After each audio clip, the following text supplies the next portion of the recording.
Because when I did the first shortcut, it was like drastic. It was like, con ese pelo tan lindo, con esa melena. La perdimos. She's going through some things mentally. Déjenla tranquila. She's a lesbian. A lot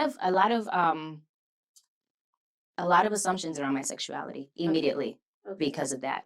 And what was the other one? Yeah, the main things are that I was going crazy, that I was having a Britney moment, and that oh my goodness, and the assumptions around my sexuality. So that was very interesting to navigate. I wasn't really too pressed about it because I feel like if coming into the decision that I was coming into and feeling good about it is almost like, they say sticks and stones. I'm still human. We're still going to feel the things that people say, especially people that we love. But I had to remain firm on my stance because it's at the end of the day what made me feel good. So like my brother was like, okay. My grandfather was like, ay, que la juventud, esa es la tendencia. My mom was like, your grandmother's going to kill you, but I kind of vibe with it. My grandmother didn't speak to me for 2 months. Oh my gracious. Even back in high school, Jennifer inspired more than cambié la imagen por vender bitcoins. Come on, shake your body, baby, do that conga.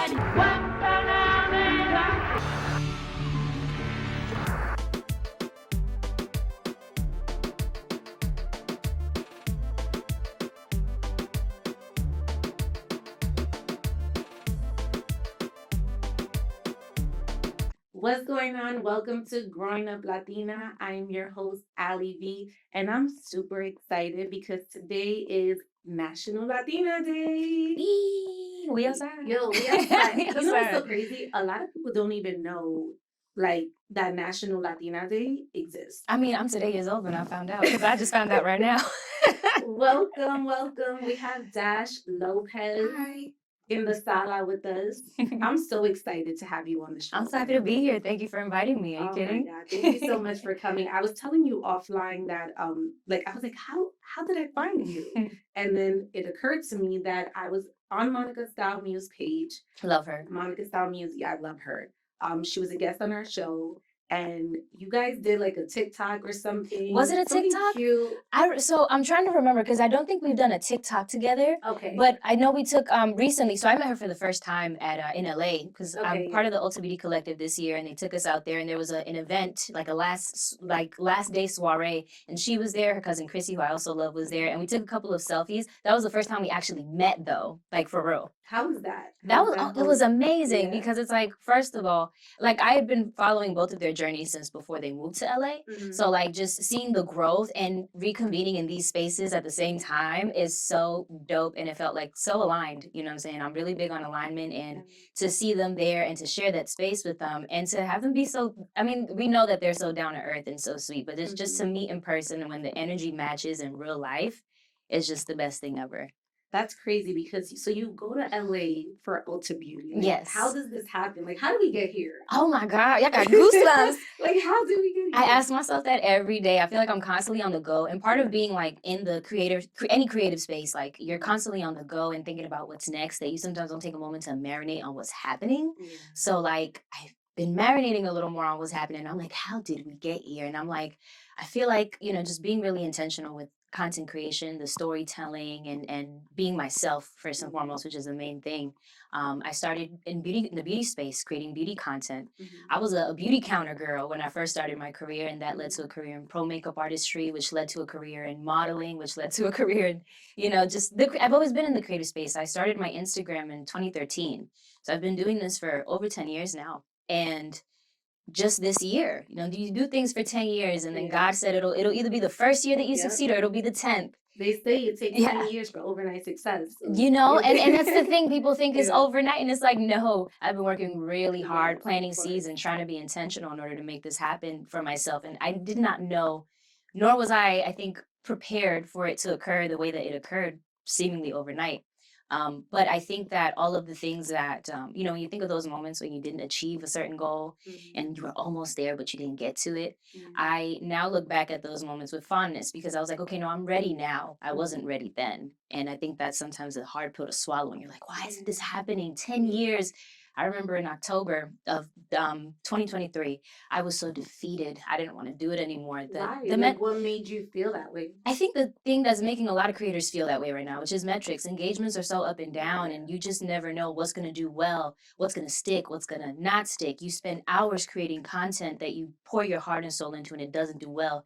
And then you throw spaghetti at the wall and it sticks, you know? So I'm like, Crazy. okay, finding a good balance of like things that mean something to me, but also having fun has been what I think has put me in a space where I'm able to create the content that is meaningful, is impactful, but still true to who I am, if that makes sense. Let me ask you before, because it seems like you're very intentional now with the social Yeah. media, but what was the content before? What did that look like? It was for you? beauty. It was just Okay. makeup. So I'll tell you a little bit about that because I actually found myself at a crossroads with it recently, and everything changed. Like the way that I viewed beauty content changed. So I started in makeup, and it was all just showing face and doing a look, and it was a lot of teaching going on as well because I was an educator at the New York Makeup Academy for a couple of years, and that was really fun, and it led me to be a lot more intentional behind beauty and why it was that I wanted to teach. It wasn't necessarily that I wanted to teach people how to some people, I had students from all walks of life. I had students that wanted to be a pro makeup artist and work fashion week and do spreads in magazines. And I had students that were like new moms that just wanted to like be amongst other women and just be themselves, and feel like themselves again. And similarly, I had some students that like were going through very heavy shit, like losing their homes or going through cancer and just wanted community. And so that for me really solidified like what community means to me. And I'm like, how can I bring this into content? So eventually I burned myself out a little bit with the beauty stuff. Just because you start to feel dysphoric as a creator when you're looking at yourself every single day And you're the one editing. and you're the your one own editing. content. And like I always tell people, like, you ever look at a word for long enough and you know how to spell, but that word starts to look off. Like you take the word watermelon, you know how to spell watermelon. You spelling bee champ, but you just you look at it for long enough, it starts to look weird. And that starts to happen when we judge ourselves, and we're scrutinizing ourselves as we're breaking our content apart and trying to look like our best selves. And so I didn't want to show face for a little bit. So I took a step back from the beauty content. And then I started shaving my head on Instagram for fun. And that is what led me to see the growth, and not only in numbers, but in community that I'm experiencing now. I was like, how can I open up a conversation where I don't have to show face if I don't feel like it? Because I'm not feeling like my best self right now, but I still want to connect. I still have that desire. So I was like, bet, I'm going to turn around. I'm not going to show my face, and I'm just going to shave my head.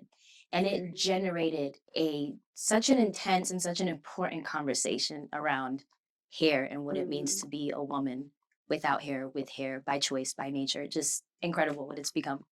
Let's get into it. You have on your Instagram, you have the journey of an empowered bald woman. Yes. So explain to me this, like the journey. What has this journey been like for you? Because in the Latin community, hair is such a big thing for us, right? Like my hair used to be so long. And I remember like my when my mom and my dad got divorced, my mom, out of like spite, she cut my hair to my shoulders because my dad really loved long hair.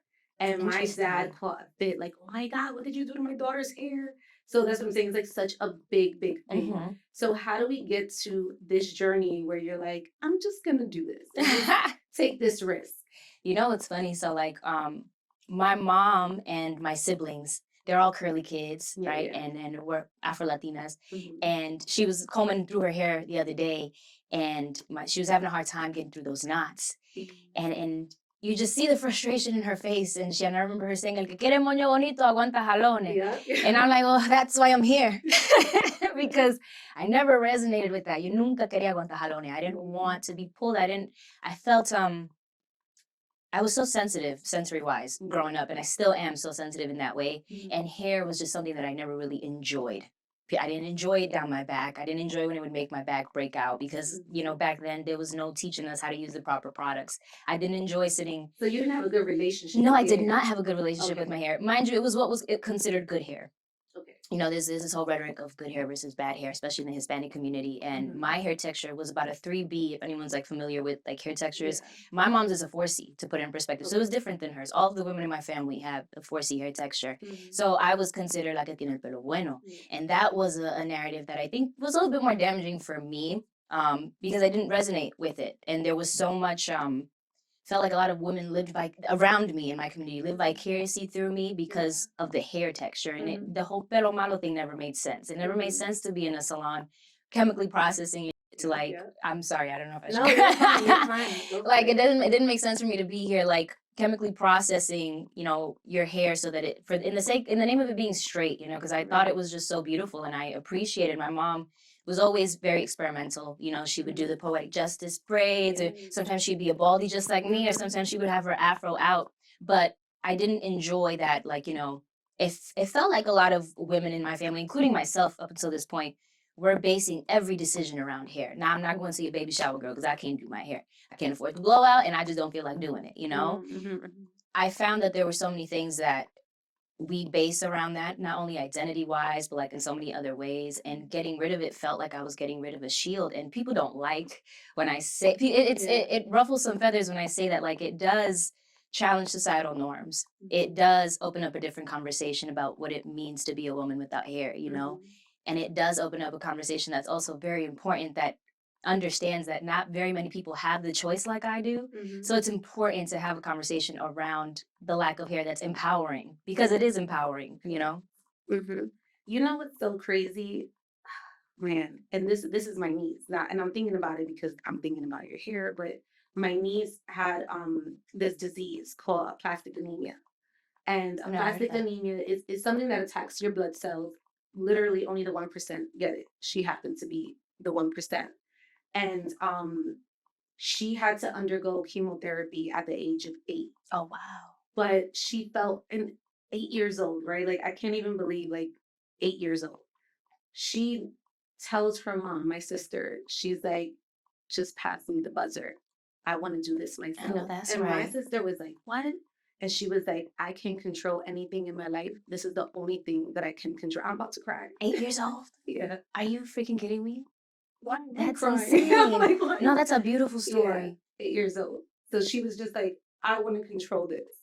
So my question to you is, that moment where you decide that you want to control your narrative, what is that feeling like? Take me to that like space in your life where you're just like, I'm gonna do it and I'm just gonna like go for it. So, And then what are the thoughts that are going on in your mind? oh my God, it's a rush. It's such a rush. Yeah. When I started with the Holly Berry boomerang cut, little mushroom number, and my hair was equally as long as yours, And my mom was pregnant. I said to her, let's go to the salon. I want to just cut my ends. We know in the Dominican space what cutting your ends means. She's like, don't let them cut more than three fingers. I'm like, don't worry. I said, go get yourself a bacon, egg, and cheese. Come back in a bit. When she came back, that hair was on the floor.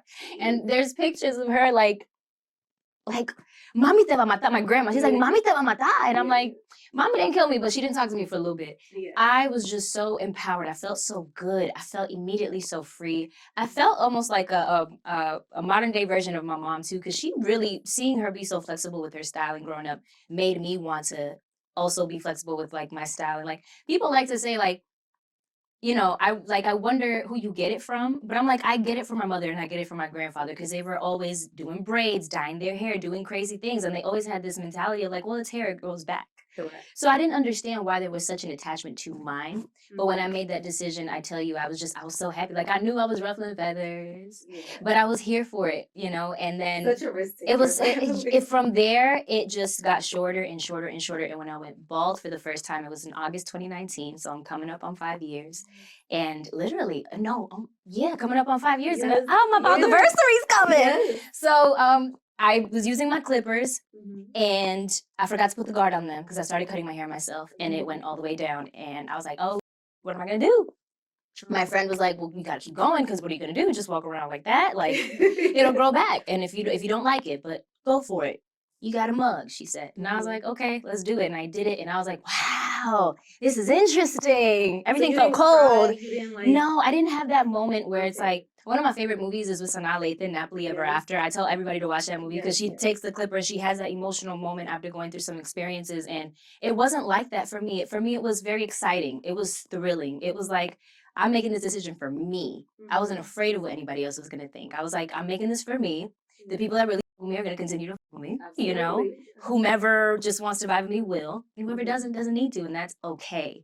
But those weren't things that really came to mind until later on because I made the decision so spur of the moment that I kind of learned about these stigmas and I kind of learned about like these things that are tied to hair after the fact, you know? And so that was a journey in itself. It was already too late. But it was already too late. And I didn't have the interest to kind of like succumb to whatever somebody else wanted me to do, especially with dating and like men like that. I was just like, I'm going to do what I want to do because this is how I feel good. And the people that love me are going to accept it and understand it because it's hair. I'm like, y'all, we got bigger fish to fry. We can't sit here being worried about what somebody does with their hair. And I think that's what fuels me now. It's just that it shouldn't be that difficult. You know, it shouldn't be that difficult to get acclimated to the fact that people find empowerment in different ways. And this just happens to be the way in which I find my empowerment.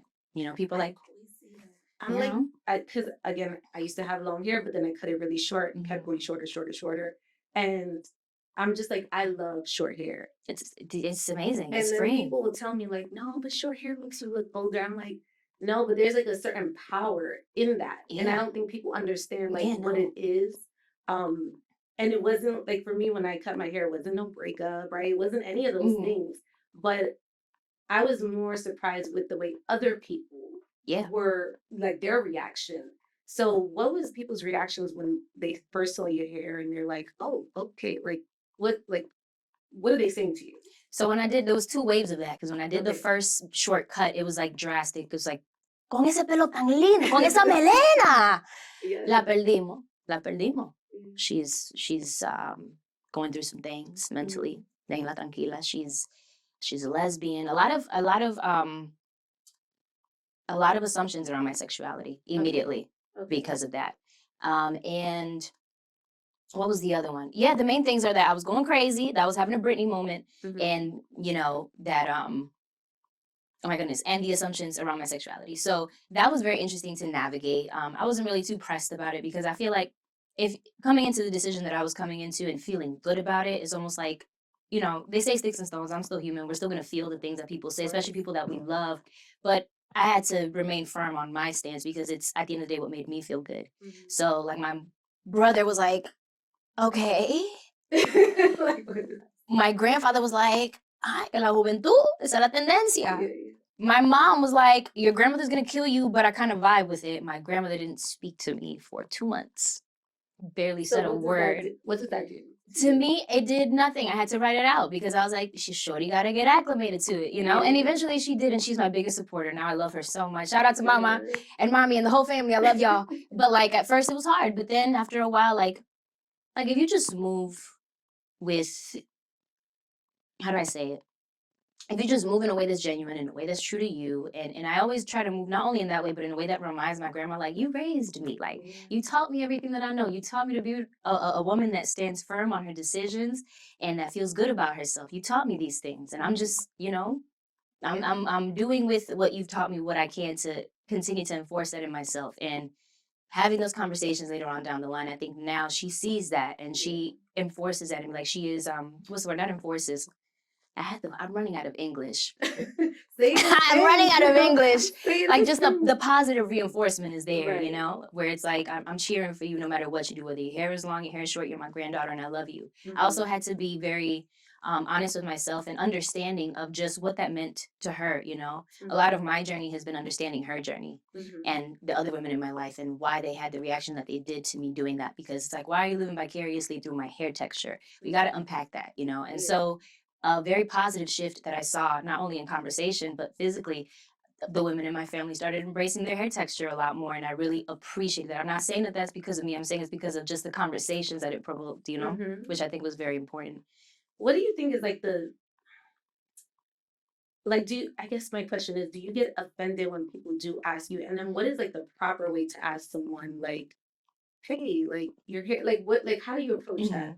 So It's interesting because it's like if people ask nicely, it's calm. Like it's no problem. Right. I was in Rainbow the other day and this one was like, Mhm. "You look very good. Let me ask you a question."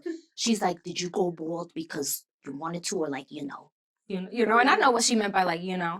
And I wasn't mad at her because she said it quietly. We were in a space. We were already bonding over Right, an right. article of clothing. So like that's calm, And she led with a compliment, which means she's coming from a good place. Right. But I think, it's not how you ask, it's not the question that you ask is how you ask it. Mhm. I'm getting it a lot on social media right now. And I Okay. think coming from a place that lets the person know, like, I want to be sensitive around this, but I don't know how, that Right. immediately is going to set the tone for how I'm going to feel about it. But if you're just I get this a lot from older, like Hispanic folk. Yeah. ¿Y por qué tú te hiciste eso, mija? Like, what you if you immediately had to have a face and have a stance, and you're like, con ese pelo tan lindo que tú tenías, ¿por qué tú te pones en la juventud? No entiendo. That immediately is gonna create a disconnect that I'm like, I'm not gonna vibe with, and I'm probably not even gonna care to respond. Right. So, Now, how does this affect your dating life? fun question.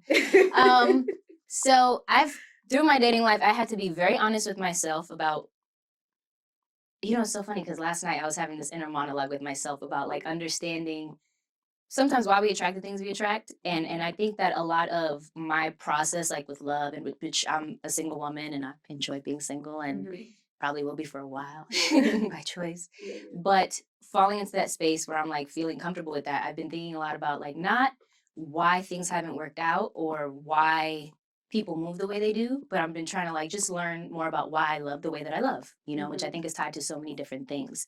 Um, but before that, before I was Mhm. focused on that, I was very frustrated just by the thought process of men in general. And I'm not saying all men, Mhm. because people love to go in uproar and say, well, bald men get a lot of flack from women. I'm like, yeah, that's cool, but it's a different conversation here. Yeah, It's a yeah, different conversation, yeah. Mhm. especially when one of my least favorite comments from men is, you look so beautiful for a bald girl. Not everybody can pull that off, which is my least favorite comment because not a lot of people have the choice, and it could be that I didn't have the choice, and you just don't know. Right, right, right. So I've learned, and people like to crucify me for saying this too, but it takes a man that's very sure of himself, I think. Mhm. It takes a person that's very sure of themselves and who they are to accept what another person's got going on, to not project any kind of insecurity on that, to not put them in a space where they feel uncomfortable for choices they've made that make them who they are. Mhm. So I think coming to that realization has been really helpful for me. But for a long time I wondered, I'm like, what's your problem? Like why are you Yeah. so pressed about here? I have had people be honest, and I've had one man say that they felt weird and a little emasculated, about Mhm. it. And I was like, okay, that was heartbreaking at the time. Today, hearing something like that won't be as heartbreaking because I'm in a space where I'm like, okay, cool. So we're just gonna put you in the box over there that we don't touch because I'm not vibing with that. Yeah, yeah. I'm vibing with the people that pour life into me the way I pour it into them. Mhm.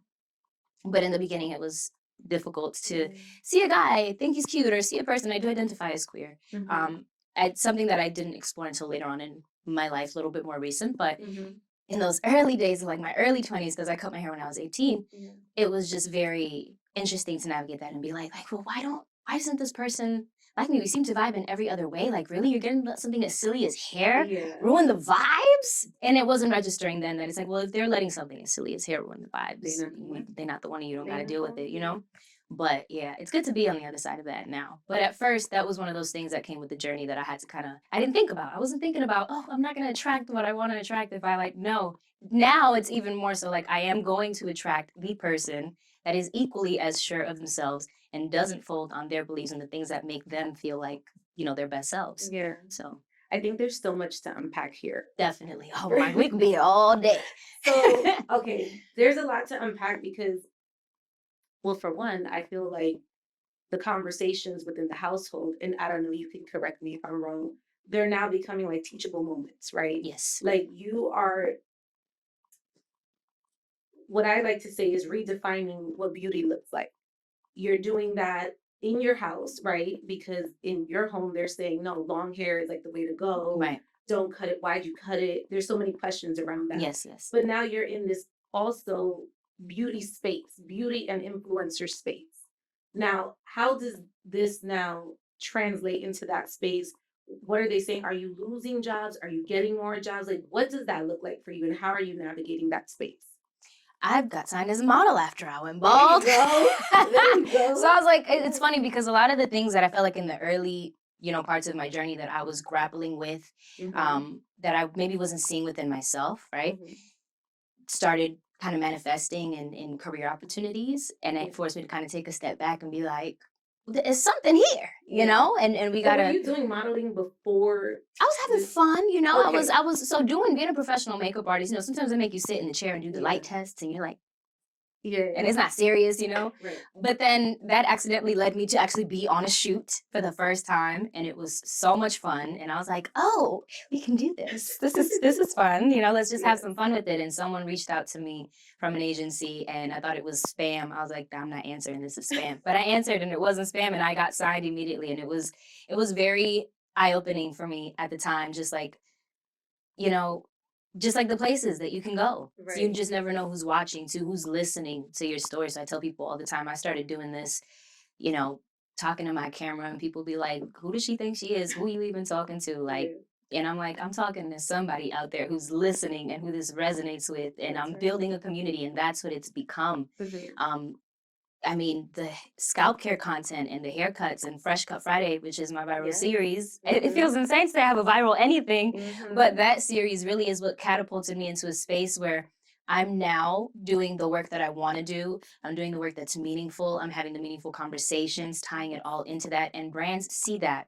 And I feel like, not that I'm like putting myself in a box, but I feel like this is just a space that has helped me see a lot of the fruits of my labor because I've been in the influencer space for 10 years, Mhm. and doing everything else as well. But being in this space and connecting has been so important to me, and being able to connect in a different way, being able to connect in a way that's not just about foundation Right. and a pretty lipstick, but it's tying the conversation back to something that's meaningful, something that a lot of people can relate to, whether you are bald by choice or bald by nature. Right. I've had even women who aren't bald but have bald husbands, and they're learning a lot about scalp care and taking that to, like, them and be like, hey, you got to try this because, like, there's this baldy doing this thing.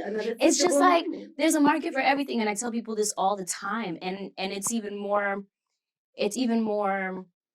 fulfilling when you realize that you weren't doing it with the intention of building a market around it. You were just being yourself, and you were just trying to rally the troops and hope that it resonates with someone, Right. and that to me, I think, was very important and very, I'm so grateful for it to be able to look back and be like, we just moved with intention. We moved in a way that was true to us, and it led us here. Like, it wasn't, I'm not going to say that it wasn't strategic. I'm not going to say that it wasn't planned, but it was intentional. And intentionality is not always planned. It's sometimes if you just have that bone in your body where you're like, I'm going to move in a way where I know this is going to plant a seed, but I'm not going to think about it. I'm just going to let it grow.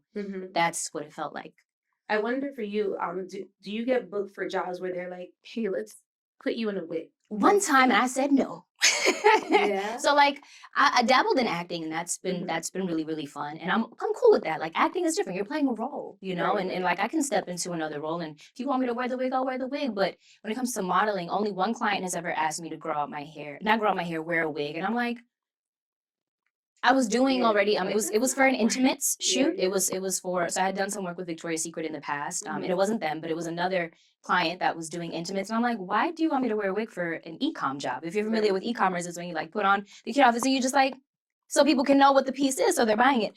But so I'm like, why do you want me to wear a wig for e-commerce? It's not like a campaign. It's not an editorial, which I would understand in that sense. Right. So I was like, it was a no-brainer for me to turn that down because it didn't feel right to me. I know I don't feel right wearing a wig. The first time I ever wore a wig was a cute little bob, and I wore it to dinner with the girls. And then the waitress came and took my order. When the waitress came back and brought the food, that wig was on the table, and my friends were mortified. It's like, we don't do that. That's not something. You don't just take off your wig and put it on the table, put that wig back on. But I just couldn't do it, and I just felt so much more free. Yeah. I started appreciating things about myself I wasn't appreciating before. Like, I appreciate my ears, I appreciate my shoulders. I appreciate my back that's now clear and not, broken out. And I always tell the story of the first time I went to the club and wore a little spaghetti strap dress. And I felt so good just being backless. I felt sexy. I was like, and I think that's what it was. I had never felt sexy until I cut my hair. Really? Yeah, I never felt sexy until I cut my hair, until I was free from all of that and I started embracing things about myself. And I guess I defined for myself like what being sexy means to me. And it wasn't tied to like because I didn't grow up with like a big butt. I didn't, I felt like everybody else around me was so developed and I was just a late bloomer, So I didn't feel that until now, like this space in my life. And that had a lot to do with that. That had a lot to do with me kind of like, I don't know, removing that shield and opening myself up to a different perspective, Right. you know? What is your definition of like empowerment and feeling empowered? I mean, yes, we know it's your hair and now you feel free, but Mhm. internally for you, Yeah. what does that look like for you? For me, feeling empowered means that like I'm not faltering on my beliefs and who I am, and I'm doing the things that again are true to who I am as a person. For me, empowerment comes from just knowing that nobody can kind of fuck with that, And empowerment comes from knowing that like I've worked really hard to be in the spaces that I am in, and I know that no one can take that away from me, That's right. And I think that it also comes from knowing just who I was raised to be, And I know that I'm not making all of the choices that maybe my parents would have expected me to make or wanted me to make. But again, like I told you before, like constantly reminding my grandma, like, Mama, te me crió, no se preocupe. I know what I'm doing. Like, Well, what did we're they making want the from right you? I'm just choices. interested. Like, Well, what is it that they saw for you? they saw something a little less eclectic as cutting my hair, number one, something a little bit more linear, like going to school and getting a degree. It's not something I did.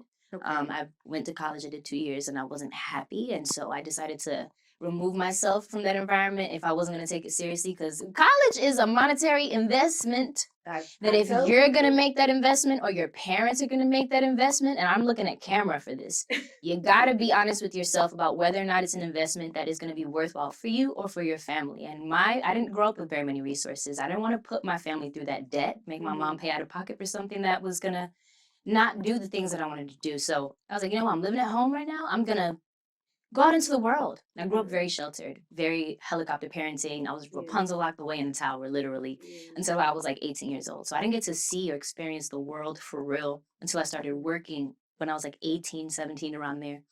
So being in the confines of that space, I only knew what I knew. But then meeting people from different walks of life and experiencing a different perspective for myself, how other people viewed me that I never met before, that I didn't know, it definitely it made me feel like I wanted to find my voice. I wanted to find my place. I wanted to solidify my stances on what I'm passionate about and who I am.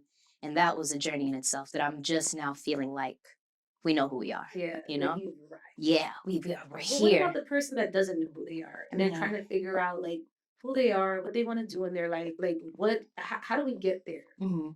It's not a linear response to that because it's Yeah. not a linear journey for anybody. Like it looks different for everyone. No matter what it is that you're doing, I'll say that it has to feel right.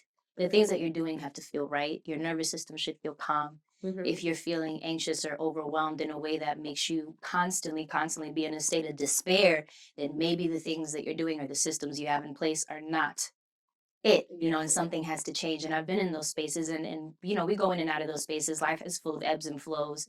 But I think if you are in a space where you're analyzing everything around you, you're not happy with the people around you, you're not happy with the work that you're doing, you're not happy with yourself, like everything just ties into itself. And it's so important to analyze the space that you're in, the environment, even in your own home. Like fluorescent lights make you unhappy. It could be as simple as that. Like it's just so many things that contribute to you feeling the way that you do, both positive and negative. And I think the same way there's so many positive things that contribute to how we feel, like we got to think about what it is that's holding you down, what's holding you back. None of us is perfect. I'm not perfect. I still have things that hold me back that I still got to be real with myself and be like, how is this serving you? How is this getting you to this place? Like how you don't feel your best when you do this. So why are you doing it? You know what I'm saying? And I feel like we all have those moments, but it's just being real with yourself. And it really, like I tell people all the time, you can't half-ass believe in yourself. Like you gotta be all in. Sometimes Delulu is the Salulu. Like you really have to sit here and believe and be your biggest fan. And that doesn't look like being arrogant. That doesn't look like being conceited. It looks like an inner monologue with yourself that's healthy, that believes that you're gonna go the distance, do the things that you need to do, and no one's gonna get in your way. And also believing that people aren't always trying to get in your way. Sometimes people want to help, and accepting that community and understanding what that means. All of that leads to me feeling empowered and can lead to someone else feeling empowered too. Like I said, it's not linear, but if you're operating from a space that's very lonely, doesn't welcome community, doesn't welcome any kind of perspective, you're not going to really be very happy. And for me, that was very important as someone whose default is isolation, when I want to like really be with self. But I've had to step out of that because it takes a village. Nobody got to a successful point alone. Right. It takes a village to raise kids. And we're raising ourselves as adults, that it never I stops. say that all the time. So I'm like, if I'm still raising myself, I'm my own kid. I need somebody to help me. You gotta parent yourself. You gotta parent yourself. You gotta use discernment with yourself, with your friends and stuff, and having people around that will help you check yourself when you can't is so important to help keep you balanced. Again, it's an ebb and a flow, but I think that empowerment just comes in so many different forms, and it's just leaning into the one thing that makes you feel really good. And a lot of the times that's leaning into our strengths. Yes. Let's talk about your weakness. Oh, let's do it. So I know you've mentioned before in the past interview that you've actually been diagnosed with like depression. Yes. Now, what was making you so depressed? Like what, and how, like how are you? Because you seem very confident. Thank you. You know what I'm saying? Like, you seem Thank very you. sure of yourself. Thank you. Obviously, we all have off days, Yes, right? of course. But for you to be clinically depressed, like, what is this journey for you, and like, what triggered this for you? I love this question because it's so important, and I think that people believe that depression looks like despair all the time, and it doesn't. They say check on your friends that are like, constantly exuding confidence or like are really, really funny. Because when you think of like some of the funniest, most successful people in the world that have sadly passed, due to that, it's like we really got to take that seriously.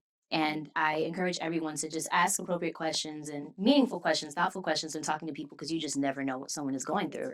And I think I'm a good example of that because I show up and I consistently show up. I give myself time. I have a system now of having a moment with myself. I do go to therapy. I'm doing all the things. I have the resources I need to be okay or to get there if I'm not okay. For me, it's a little different. Depression runs my family, actually. Okay. So it So was you've that. seen your mom. Yes. So during I've her seen. moment. So I've seen the way that it has affected my family. It's funny. This past, we don't talk about it too. Like they don't talk about it No, in they our. don't. Like in Dominican families, it's not something we ever spoke about. The first time I was ever in a conversation with my family where they were discussing that made me realize, and I was like, oh, this runs in our family. Was Thanksgiving. And we were all huddled around, and it was the men that were actually talking. Like my uncle was telling a story, my other uncle was telling a story, my grandmother was also telling a story, and I'm listening to the parallels in the way that they cope, coupled with the way that I cope, or just the things and the symptoms that I would experience. And I'm just like, wow, this is insane. Like we really are going through it. And the crazy thing is you'll have that one family member that's like not so aware, doesn't want to call it what it is, but it's like, yeah, I go through this sometimes. Sometimes, I get my heart beats real fast, I start to sweat, but I'm okay. And I'm like, that's anxiety. That's anxiety. What you mean? And there's this notion that if you express that you're not okay, like something's wrong with you. And it's okay to not be okay. That's right. And I experience that often. And when I do, I just try to bring myself back to the things that bring me joy, like my family, like my work, like sensory things that, ignite some positivity and better emotions. Taking a walk. I'm a big nature person. But it really is like, I tell people all the time, like, it's tough. And when you pull yourself out of very, very dark spaces yourself, I think it's why it allows me to be very confident. It's very interesting to talk about it in essence, but I think that's what allows me to kind of move in a confident way. It's because, I have had to talk to myself and pull myself out of some very dark spaces and straighten myself out, as someone who has that tendency to isolate. So, I think when I'm on the other side of it and I'm feeling good and I'm feeling balanced and I'm doing my work and I'm having the conversations with people, it comes from having that stern talking to with myself, like get it together, and also a support system. I lean into my support system. I have never been afraid, thankfully, to ask for help when I need it. I've never been afraid to be like, not in a trauma dumping kind of way, but because I know everyone else is going through their own things. But I think that having support in the form of therapy has been very helpful for me. I tell people all the time, I'm like, listen, even if you feel like you don't need it, it's so helpful to talk to someone. I can't tell you, I wish that I had done it earlier. I wish that I had put things in practice to, just have these systems earlier, because it would have made a world of a difference. But because of stigmatizing myself, I didn't do it. And I think that's the hardest part is, you hear about the general stigma, but that you don't, it really prepares you for the self-stigmatization, you know, that you kind of have to work through and be like, baby, it's fine. This is going to help you be a better you. This is unfortunately something that you deal with, you know, and obviously circumstantial things will always affect it. But it's really hard when imbalances occur that it feels like when, especially when it's clinical, it's like you're sad. What are you sad about? You know, and that's the hard part. It's like What are you sad about? Like what is triggering this? And a lot of the times, what does trigger that is isolation or being in a space where maybe I'm not feeding my soul with the things that I love, which happens, ebbs and flows. You know, any transitional periods are usually very hard, but I've been consistently devoted to finding solutions. And again, it's not always easy, but it has become easier. It's become easier for sure. Have you ever like sat down with your family and said, we should do family therapy? It's never gonna happen. Why? I do that all the time. So my family like, we need family therapy. And my sister's like, no, you can do your therapy. And like, I'm on my own journey. But like, why do you feel like it's never gonna happen? Like, Well, what's the pushback there? it happens individually. I'll say that. Like, I don't think it'll ever happen all together. Right. That's gonna be like is that something that you're wanting? I would love that to happen, but it's gonna be like a Real Housewives reunion. Like it's not gonna, somebody's gonna get upset, and it's just like, you know, if we could all collectively check our egos at the door, that would be amazing. Right. But I've had those little sessions individually. You know, I think now as you get older, like I'm sure you've experienced this too, like with your own, you know, women in your family, the stories are a little different, and you're learning things even about like your parents that you didn't know when you were younger, and you appreciate them more. And a lot of my healing came from understanding, having those conversations with my family. Like I had to make a decision here, be like, okay, if I want to heal, like I have to understand the root of these things. And through conversation is that I learned that this runs in the family and not everyone pays attention to it. And through conversation, I learned that like there's just so many moving parts that contribute to why people move the way that they move, why parents parent the way that they parent, and like I said earlier, why people love the way that they love. And I think coming to that understanding of like damn, like life really happens to your parents too, you know? Like that part. I say that all the time. I remember being angry when I was young and being like why my father wasn't in my life until recently. Like we have a good relationship now, but growing up he wasn't present, and that was hard for me. And I just carried a lot of anger and a lot of resentment towards not just him but other people, like, you know? And coming to the realization after having an adult conversation with him for the first time. This was recently? This was when I was 22. I had the first conversation I ever had with my father where he walked me through his life. And actually, like walk me through that moment. Oh man, so that was that a call? Were you like, let's meet up? No, that was in Puerto Rico. I was born in Puerto Rico to a Puerto Rican family. And I hadn't met my dad until I was 22 years old. Oh my God. And he was very open about his struggles. Okay. And that was one part of it. I still wasn't fully there to receive. Recently, for my 27th birthday, I did not plan to spend 2 weeks with my father in Puerto Rico, but I spent 2 weeks in Puerto Rico with my father, beach hopping. I was like, oh, I wonder what this is going to look like when I come back home. It was the most amazing experience I've ever had, to be able to fully let go of that resentment, to be able to ask the questions I needed to ask, and to be able to learn through these conversations, even then and now, like the parallels that it drew, because we were spending more time together. And not feeling sorry, but just like seeing them as human, you know, and being like, you know, you were dealt a certain hand, and you took it, and you did what you could with the knowledge that you had, with the education that you had, with the experience that you had. And it ultimately just led to me being happy that we were able to have that moment. Like, I'm glad that the healing has led to this at the very least, you know, because I didn't realize that what I wanted all my life is to have a moment like that. That was a big void in my life that I feel like had never been filled. And I felt like once I was able to have that moment, it closed a chapter for me a lot. Now, how does that show up in your adult life? So like what changes? So I came back feeling a lot more confident because, you know, there's a lot of discourse around daddy issues and a lot of discourse around having absent parents and how that affects you. And, you know, I think having the validation and having the explanation from the one man in my life that I never got an explanation from, for me, it made a world of a difference, you know? I actually had take issue with the word daddy issues because it's like, why I gotta have issues because a person had issues and decided not to be present, you know what I'm saying? I think it should just be the other way around. Right. But I had to be very, very open, very forgiving, very accepting of what could be of that relationship. And I think the main telling thing for me was when he was telling me stories, it was paralleling exactly what like my mom would tell me. She was never the kind of person that'd be like, your daddy ain't shit, you know? it would parallel the things my grandma would say. So I was like, you're being honest. And that's all I could ever ask of you, you know?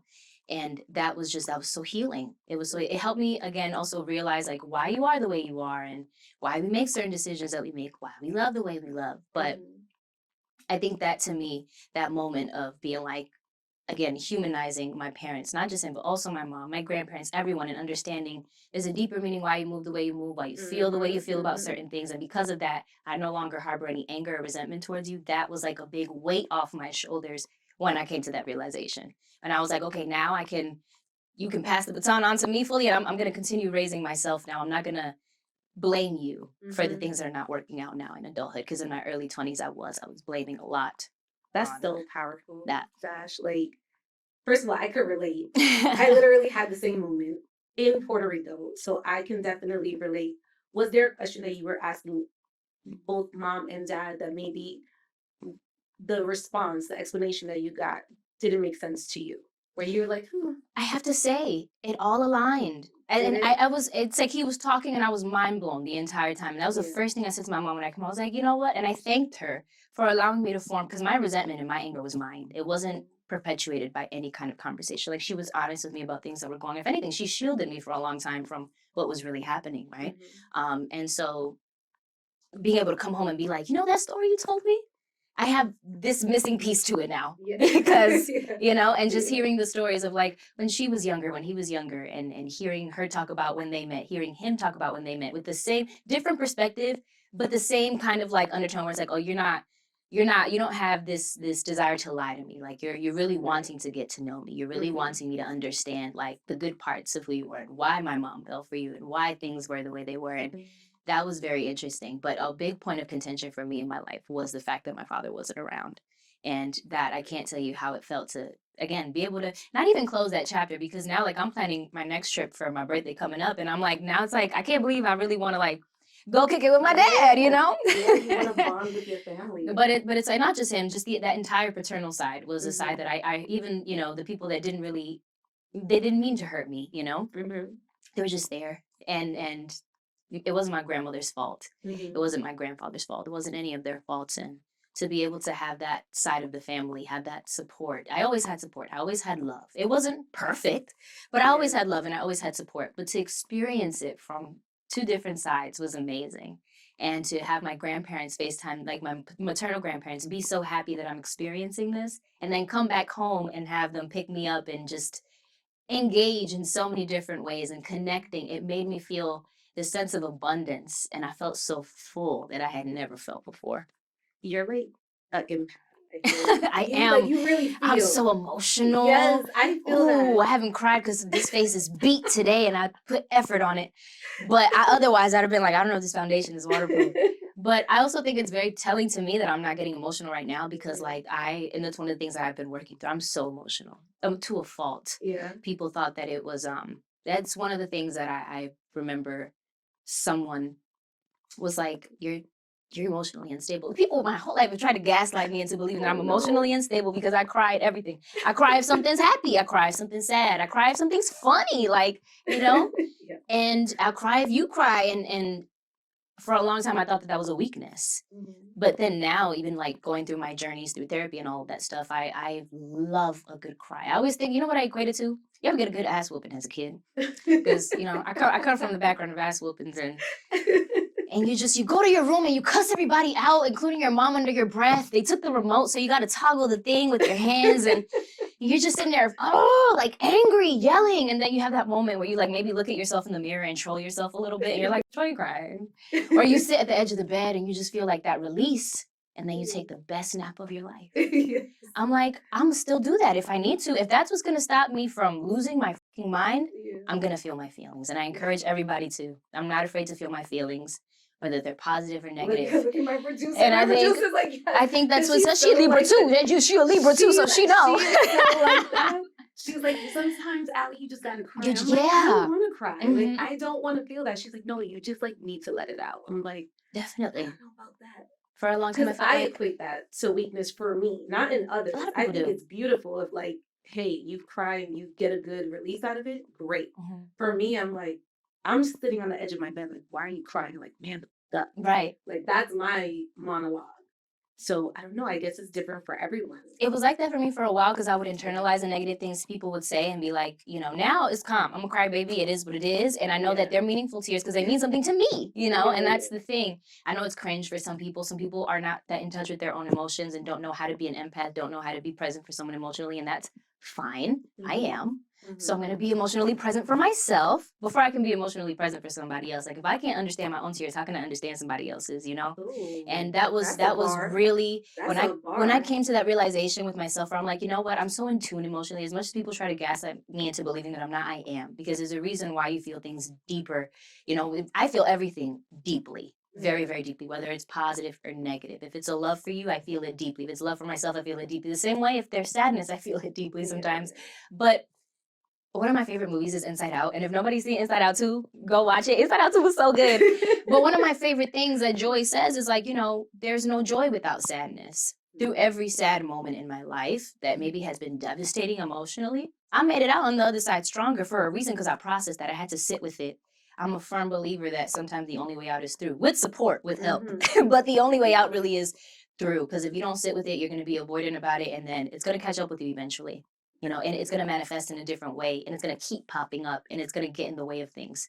And I've been in such a state of like wanting to succeed so bad that I don't want that to get in the way of things. So I'm like, okay, we got to feel it. We got to feel it. And whoever is in our corner and understands will understand. Whoever doesn't, that's cool. That's fine. But I understand me. And that's the part where that's where I am now. That makes me feel a lot more confident in that. And I don't feel like my vulnerability is a weakness. I feel like it's a strength. It is a strength. It is a strength. Let me ask you, in terms of like your career, what has been like the most challenging moment for you? The most challenging moment for me now has been going into a space where I'm like, I have management for the first time. Congrats. And thank you. Yes. And I've been managing myself for 10 years. And that's hard. that's very hard. And going into talk about that, but it's hard. Going into a space where it's like this is your baby. This is, I built this from the ground up. I think that this happened when it was supposed to, because if this had happened in a time where I didn't know who I was or I was still figuring that out, maybe it wouldn't feel as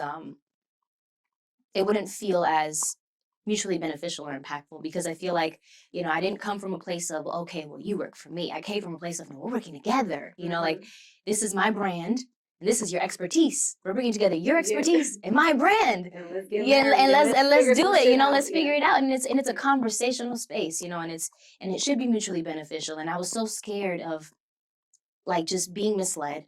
I'm always so afraid of being seen as just like the work and not the person.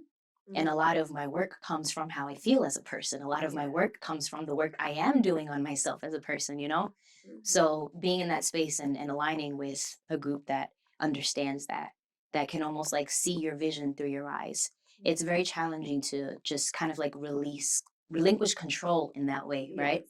But it's felt really, really good to be in that space because it's taught me like the power of voicing things, voicing your needs. And it's funny, I had one therapy session that was all about voicing needs. And after that therapy session, I took all those notes and I applied it to not only conversations that I was having like with my managers, but I also applied it to a conversation I was having with someone I was dating.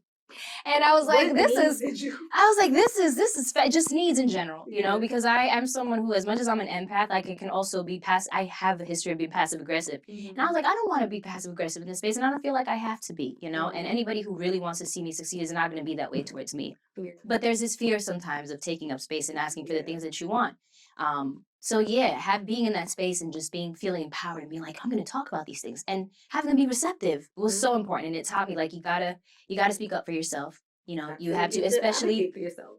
Exactly. And like understanding that like you have a team now and they want what's best for you, but you also have to communicate what you know is best for you in order for them to know how to proceed. I'm not hands off. I can't be. I have to be hands on and I have to know like what's going on. And I wasn't really strategizing before. I'll say that. Like I always said, when people started following, I'm like, welcome. We have a little bit of structure and a lot of fun, because I just kind of like did things with my own pattern, my own flow. Fresh Cut Friday has been the most consistent thing because it happens every other Friday. But falling in a place where I'm now having to strategize a little more and now having to plan a little more. As someone who's not much of a planner with posting, it was just very organic. But I'm learning how to mesh the two. I'm learning how to still keep that originality and keep it fresh and funky while also having it be a well-oiled machine that a brand can look at and be like, okay, this is something that definitely aligns. I put so much pressure on myself because I thought that I wasn't at the same tier as a lot of influencers because of the aesthetics. Because of looking at my page, like I like my aesthetic. No, I feel your like aesthetics I think is it's very true to me, everything. but it wasn't a planned thing. Like Okay. and I say it in the same way as like none of my tattoos were planned, but I sit down and I explain every single one of you to them. They tell a story. Okay. My feed is not planned, but if I sit down and I tell you about why it looks the way it looks right now, it tells a story, which to me goes back to the whole intentionality. You don't have to plan, but you have to be intentional. Definitely. And but I still do have to get better about planning things because it's part of it.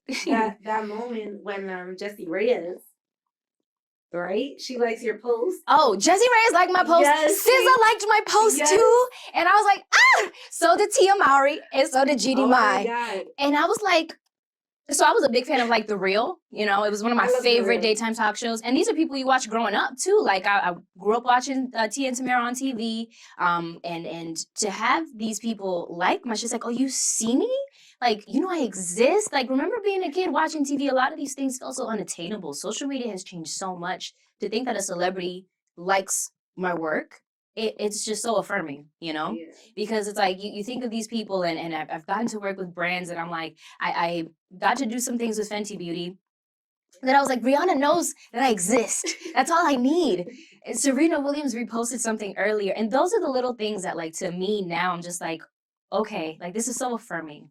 And they're not the things for me that I feel like ultimately define, it in a nutshell, but I think it definitely contributes to the impact, and it definitely allows me to think about like, okay, this is something meaningful because it's reaching people, even though they may not be the target audience, like it's reaching them. And if it's reaching them, it's for a reason. So we got to keep going. Yeah. So that's my thing. Keep going, keep going, keep going. Like, even if you don't have a plan, even if you don't know how to keep going, Before I get into my rapid fire, have you ever taken a break? And if so, do you tell your audience like, hey, I'm not feeling it today or this week or this month? Like, how long has your offline been? That's a really good question. I think the longest I've been without posting for real has probably been like, I've taken like a month without posting for real. I don't announce it. I think announcing it is a little weird. I don't know, because I'm like, I'm still in a space, like my shit is popping off now, but I'm still in a space where I'm like, I don't know if y'all really checking for me. Like, I don't announce that because also like, I like to honor how I'm feeling and knowing the things that I go through. Like, I don't want to sit here all the time and be like, hey, I'm going through a depressive episode, so, while my vulnerability is a strength, being in a space now where things are on, the up and up, it also makes me be a lot more aware of how people can sometimes, take something and make it, people make a lot of assumptions about mental health already because I'm cutting my hair. So it's like, I fear sometimes that opening up about certain things, and I have opened up about it, but now in this space of things, I just don't want such personal parts of my life to kind of like be scrutinized or for narratives are being created without me even responding to comments like this. Somebody said, yeah, everything looked good on you when you rich. I said, who's rich? Who's your, like, who? I live with a roommate. Like, what's that? Like, people just make all these baseless assumptions on things. So when I need a moment, I step away. You know what I noticed is that not because I was sad or anything, but when my videos started going viral, every time a video goes viral, I take a week to myself. One, because comments are overwhelming. Negative comments are overwhelming. For sure. And I see positive comments and I love them and I internalize them. People don't realize before you block anyone, you still got to see that shit. Yeah. So I'm constantly blocking a lot of negative where I'm like, whatever. You're human. You're going to think about that, And so to be called some nasty things, like you going to think about that. Like people really wake up and choose violence for this. So I think because of that, like I take my moment to understand what like virality has meant to me and how I want to proceed in my work, because there's a lot of creators fall in this box where you create something that goes viral and then you just do that same thing consistently, constantly. And I still kept on doing Fresh Girl Friday, but I'm doing other things too that also do for me and also do very well. But I didn't want to become like a caricature of myself. I didn't want it to stop being less meaningful. So like Fresh Girl Friday doesn't happen every Friday. It happens every other week, and if something went viral for me, it's very important to take a step back and understand that engagement flip-flops. I don't ever want to fall into a space where this is a number I'm expecting constantly. I don't Right. post videos expecting for them to go viral. I post them, and if they do well, they do well. If they don't, they don't. I posted one the other day, got like 64 likes, and I was like, this is not matching the ratio that I have, but it's the algorithm. What can I do, you know? Right. Falling into that pressure of needing to perform a certain way, especially when it's a metric that you cannot control, will make you lose your mind. So I try not to think about it too much, and that's why it's important for me. People say, oh, no, that's when you got to strike the oil when it's hot. You got to strike the oil when it's hot. You got to post the viral video and post a bunch of other ones so they could go Yeah. viral too. I'm like, no, I'm going to let this have its moment.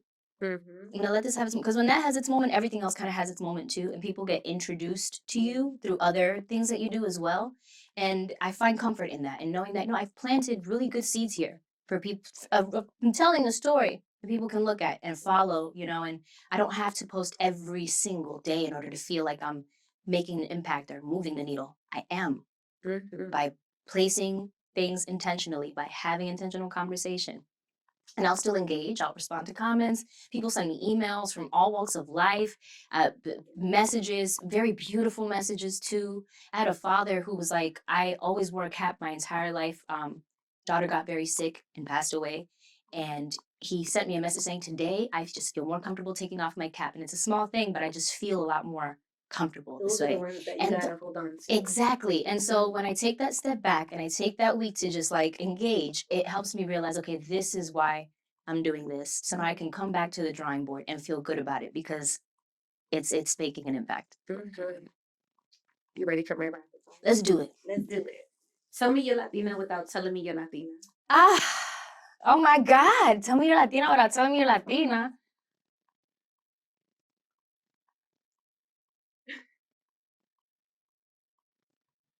Tell me you're Latina without telling me you're Latina. Bueno, yo no sé con esa. Esa está como un poquito rara, esa pregunta. That's how I would tell you. I'm like, tell me you're Latina without telling me you're Latina. It's so funny because when I'm quiet, people are like, you can be racially ambiguous. And I'm like, I know. Thanks. Tell me you're Latina without telling me you're Latina. Help me, Libra sis. She's like, help me. See, I just, it's so interesting. I'm gonna have to think about that. Okay. I don't know how I to, can give you some responses that I've heard. give me responses you've heard. We always talk with the hand. Oh yeah. There you yeah. Yeah. I've been doing that a lot. Definitely the hand thing, maybe even the shoulder thing, you know. Okay. Definitely the hand thing. The brown lip liner, maybe, no? Yes. No. The brown lip liner, the hoops. The hoops. I love gold, even though Yes. Carrie Bradshaw, I'm not gonna say what Carrie Bradshaw said, but I love gold, not a silver girly. Okay. What else? Oh my God. Those are great answers, by the way. Oh, great. Really, really Great. Because I was like, it's so interesting because when you remove the aspect of hair, it's like if I had like, you know, I'd be like, look at my hair. Like, what you mean? I just got this blowout. Like, but yeah, no, I can't think of anything other than like. Good. You gave some really good answers. That wasn't very rapid fire of me. I'm sorry. It's okay. What's your favorite Latin dish? Ooh, tres golpes is one of them because breakfast, but for dinner, is nothing like my mom's moro or my grandma's moro. They both cook down so good. Bistec cebollado with, there has to be a salad con aguacate with a cebollita, pickled. Yes.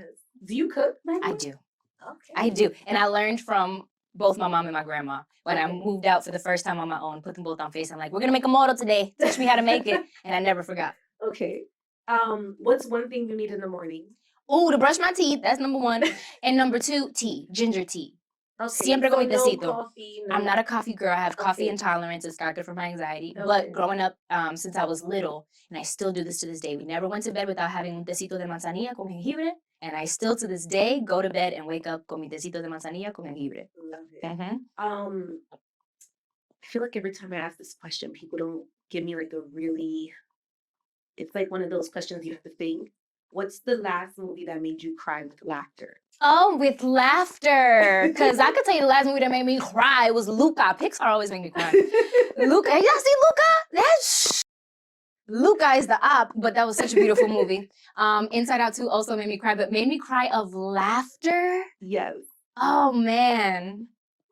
probably some like Sanky Panky or like Valbuena. I still love Dominican films so much. Yes. And when I think of like comedy, I love stand-up comedy, but a lot of the Yes. stuff that I watch is like the older stuff. A lot of the newer stuff is not really resonating with me. But when I think about like stuff that makes me cry laughing, it's always on Telemicro, Okay. which is the Dominican channel. Yes, yes. What does it mean to you to be Latina? Oh my goodness, it means so many things. I mean, we have so much cultural richness, you know, and it's something when I think about, you know, the things that I love about myself, and if I ever, you know, you do that thing when you get in front of the mirror and you fake accept an award and you're like, I literally, hold on, wait, I have to tell you this because I was working out this morning. Mhm. I usually work out like right before my interviews just to get that extra like. Right. And for some reason, I stopped the workout and I grabbed one of my trophies and I put it there, like on the table, because I was like, I'm just gonna give myself an acceptance speech. I don't know Right. what yet, but I'm gonna do it. So Yeah. that you said that, I'm like mind blown. I'm sorry. What Continue. was the trophy for? I used to run. Oh, she's a run runner. She's a track. track star. Yeah, and it was like a biggest it was like a love hate because I actually am, I don't want to use the word pigeon toe, but I have like 2 left feet. So my Okay. mom used to correct it growing up, like she would like put my shoes on the opposite side so Gotcha. I could correct the right side. I realized that runs in my family. Like my dad has that as well. So I would always trip and run and trip, run and trip, run and trip. But then this one time I actually ran, I And you didn't won. trip? Wow, that's So amazing. this award, like this trophy, means so much to me because it reminds me that this was the one time I didn't trip and fall. Yeah. So that's why I I love it. that. So I like grabbed it and I was like, it's just gonna remind me that I gotta keep going. Yeah. There's gonna be times that I trip, but there's gonna be that one time where I don't trip and fall. Right, right. And So you did it. yes, You did it. yes, I love yes. that. I love the meaning behind that. How long ago was that? Like 14, 15. Wow. So like the fact that that's still such a meaningful thing for you that you use Yeah. it to like affirm yourself in those moments is Yeah, beautiful. yeah. I thought that I like I haven't like had to give an acceptance speech yet, but I always thought I would go up there and be like, you know, I come from nothing, and this is just so amazing because I come from nothing. And it's like, no, to me, growing up Latina has made me realize like I come from like I'm rich in so many ways, rich in culture, Yeah. rich in respect, rich in discipline, rich in so many different things that have taught me to be who I am today. You know, discipline could use a little work in certain areas, but it's still something that like I will never not hear the voices of the women that came before me in my mind, pushing me to move forward because they worked very hard to pave a path in which I can move forward. So that's what being Latina means to me, knowing just the responsibility that we have to kind of like just go forward full force, like sigue pa'lante, Yes. no pare, sigue, because this space was cultivated in order for you to be able to thrive, to be able to keep going. So Yes. that's what being Latina means to me. Okay. By the way, if you don't write a book in your lifetime, because you're an amazing storyteller. Thank you. Like you must, but it makes sense. You have a podcast, so I get Yes. it. What is something you would want to work on that you haven't already? Ooh, so something that I want to work on, that I am currently working on, actually, is something that I'm currently working on is not being like, what's it called? I think people aren't honest enough about how we can be our own biggest haters. I don't think there's anyone in the world, maybe I'm not aware of it, that criticizes me the way that I criticize myself. And that's something that I'm working on. Yeah. As good as I do feel about things, and I've learned to not be as critical of myself and others, but that's something that I'm going to continuously keep working on. It's going to continuously come up in my work. I'm going to have to criticize, but it's like, how can I criticize in a way that doesn't demean me, that doesn't like make me feel like I'm not succeeding, like I'm not doing things that are, you know, good, like I'm not doing good, you know? Yeah. So I think that's always going to be a thing I'm always going to continuously work on, being not as critical of myself. Okay. It's a great answer. Thank you. That was a good one. Thanks. If you had an opportunity to have the last supper with 3 Latinas, Oh. dead or alive. Okay. Selena.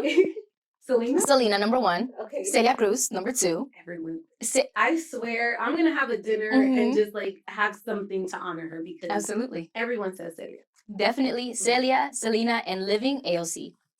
That's interesting. Definitely. What about AOC? I have to dive into that really quick. What about AOC that you love? what I love about AOC is that I have goosebumps. She shows up. She shows up as the, everybody likes to paint her as the fiery Latina, but she shows up and transcends what that means, because the fiery Latina is not someone who's sitting up here trying to take space for the sake of, making a mess, or for the sake of, just being seen. Like, we're taking space because we believe in something wholeheartedly. We're passionate, and that's a good thing. And I hate that it's been painted as a negative thing. And I feel like she's kind of taking that passion and channeling it into something that matters, that truly matters, making a change, in our government, in our world. And that, to me, I feel like would add such a different perspective to the conversation than I feel like Selena and Celia would add. You know what I'm saying? Yeah. But I definitely think that, like, she moves the needle, she pushes the needle, and to see someone, of her background in the spaces she's in her caliber, like, I think for any young woman who probably wasn't able to foresee themselves sitting in the same spaces that she is, it paves the way. And again, it goes back to the question you asked me before, what do you think it means to be Latina? I feel like she's one of those people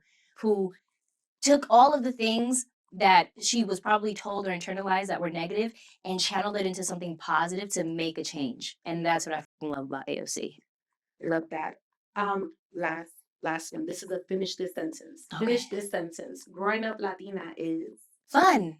It's fun. It's full of, listen, it has its gripes, right? But growing up Latina, I can't imagine having grown up any other way that wasn't being Afro-Latina. Like, the food is so good. The lessons I've learned are so valuable. The relationships that I've built with the women in my life are so meaningful because they come from celebrating where we come from, and that has been so meaningful. Like, that's my favorite thing. And it's, when I say fun, like, it sounds so like mundane, but like, all around, like, our vibes are great. We can never be serious. Like, even when we're sitting here crying and like, like, there's just so much humor that's always been around, and it's always tied to that feeling of, like, resilience that we've had to build for so many decades and that we're continuing to kind of, like, embody. So it's fun. There's nothing like it. And then a last message to your fans. Oh, fan? I don't like that word. I don't Okay. have that. Well, the people that follow you. Community, Your peers. community, your peers. I don't know if I'm in a space yet where I can be like, oh, the fans think. No, but definitely, like, community, peers, people like myself, people like you, people like all of us. We're all creators in this space, right?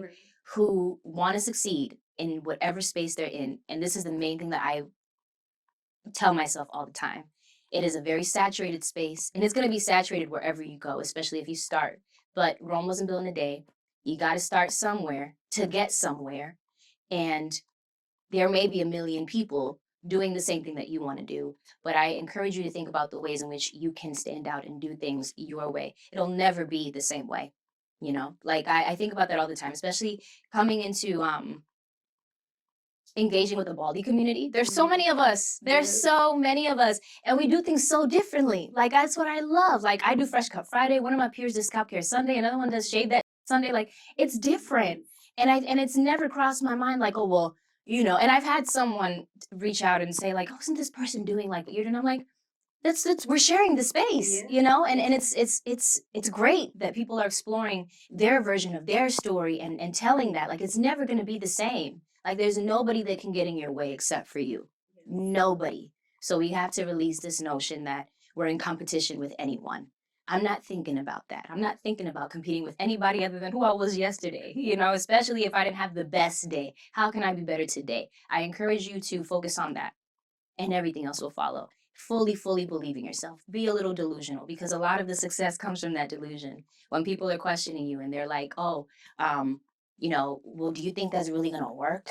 Or, how, like, because they're all projections. Understand that when people give you pushback at whatever phase you are in your life, in your career, it always comes from a place of projection, because they can't fathom doing it themselves. You can, so do it. That's what I would say. That's so good. Thank you. Amazing. Thank you so much for coming. Thank you for having me. This was so great. This is an awesome conversation. You're so good. She's so good. Thank you. Like, Thank you so good. much. Thank I you. appreciate that. Go. Yes.